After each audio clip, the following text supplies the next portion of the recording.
Žádný sen ho neochránil před jeho vášní.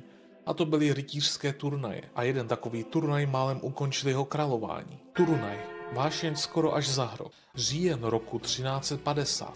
Itálie. Rytířský turnaj je v plném proudu. Dva těžko odění rytíři proti sobě vyráží na koni. Kopí se, roztříští a jeden padá na zem. Doprovod běží poraženému a rychle ho odváží ze scény. Když ho odnesou do stanu a sundají mu helmu, není pod ním nikdo jiný než samotný Karel. Tohle není žádný výmysl.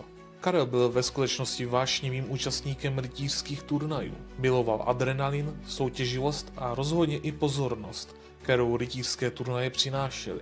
Jenže šlechtě se to vůbec nelíbilo. Varovali ho: vaše veličenstvo, co když padnete? Celá říše zůstane bez vládce. Proto Karel se rozhodl jednat inkognito. Pod cizím jménem a falešným erbem. Zakrytým obličejem, ale tentokrát narazil na lepšího soupeře.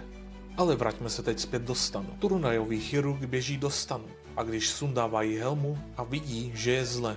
Velmi zle. Karel nedokáže pohnout ani rukama, ani nohama. Jazyk mu utekl, dusí se. Čelist je rozdrcená. Život visí na vlásku. Pokud chceš vidět celé video, odkaz najdeš v popisku a v komentářích.